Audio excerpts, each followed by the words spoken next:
भगवान सबसे पहले हमारे दिमाग में आया कैसे और क्यों? असल में जब इंसान जानवरों से होश संभाल चुके थे, जो कि आज से लाखों साल पहले की बात है, तब हम इंसान बस इतना जानते थे कि बस खाना खोजना है, खाना है और सिर्फ सो जाना है। इसके अलावा हम और कोई काम नहीं करते थे, क्योंकि हम जानवरों से ही विकसित हुए थे। जैसे आज के सभी जानवर भी खाना खोजते हैं, खाते हैं और बस सो जाते हैं। हमारा भी पहले सिर्फ यही काम हुआ करता था, लेकिन जैसे ही हमें आग के बारे में पता चला, तो यहीं से हमारे अस्तित्व में बदलाव आया। पहले तो हम आग से डरते थे, क्योंकि हम जानवरों से ही विकसित हुए थे। लेकिन फिर भी एक दिन अनजाने में किसी इंसान ने कच्चे मांस को आग के ऊपर किया, और जब उसने उस मांस को खाकर देखा, तो उसे चबाने में कोई ऊर्जा खर्च करने की आवश्यकता नहीं हुई। साथ ही उसे खाने में भी स्वादिष्ट लगा, और इसी फायदे की वजह से हमने आग से न डर के उसके पास जाना शुरू कर दिया, जिससे हमने आग को भी नियंत्रित करना सीख लिया। और जो ऊर्जा हजारों सालों से हमारे कच्चे मजबूत खाने को चबाने और पचाने में व्यर्थ जा रही थी, वो ऊर्जा पके खाने में न खर्च होकर खुद ही हमारे दिमाग में इस्तेमाल होने लगी, जिससे अनजाने में सबसे बड़ा फायदा ये हुआ कि हमारे छोटे से दिमाग का विकास होने लगा, क्योंकि उसको पर्याप्त से भी ज्यादा ऊर्जा मिलने लगी, जिससे उसका विकास उसकी हद से ज्यादा होने लगा। और अगर हम कच्चा खाना ही खाते रहते, तो हमारी बॉडी का विकास तो होता रहता, लेकिन हमारे दिमाग का नहीं। लेकिन क्योंकि पका खाना खाने के बाद बॉडी में बची ऊर्जा दिमाग खुद ही इस्तेमाल करने लगा, और दिमाग तेजी से विकसित होने लगा, तो हमने अच्छे से सोचना समझना शुरू कर दिया। जैसे कुछ समय बाद वहां ऊपर कुछ चमकने लगता है। हालांकि तब हमने बोलना नहीं सीखा था, और ना ही उनको आज हम जो बोलते हैं वो बोला करते थे। बस हम तब सिर्फ देखा करते थे।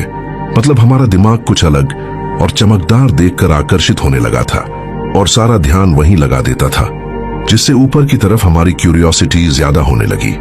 लेकिन कभी कभी ऊपर से पानी गिरना और कुछ डरावनी आवाजें भी आया करती थी,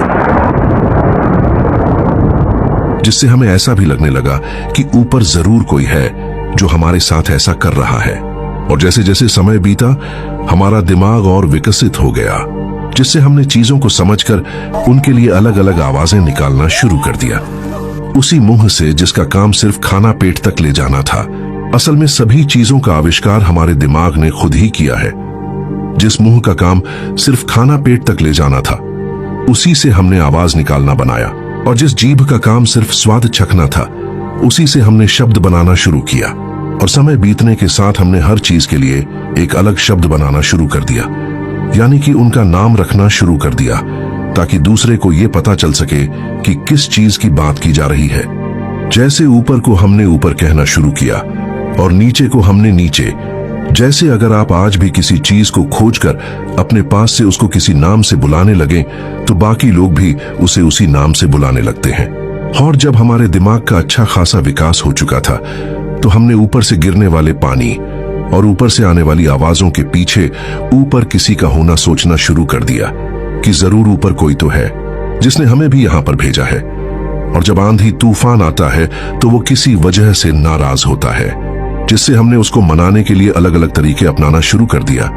और जब आंधी तूफान थोड़ी देर बाद रुक जाता था, तो हमें लगता था कि हमने जो किया उससे वो खुश हो गया, मतलब सचमुच ऊपर कोई है।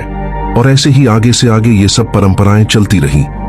लेकिन आज का इंसान जान गया है कि ऊपर से पानी क्यों गिरता है, मतलब आज हमने जिसको बारिश नाम दे दिया है वो क्यों होती है, और ऊपर से आवाज क्यों आती है।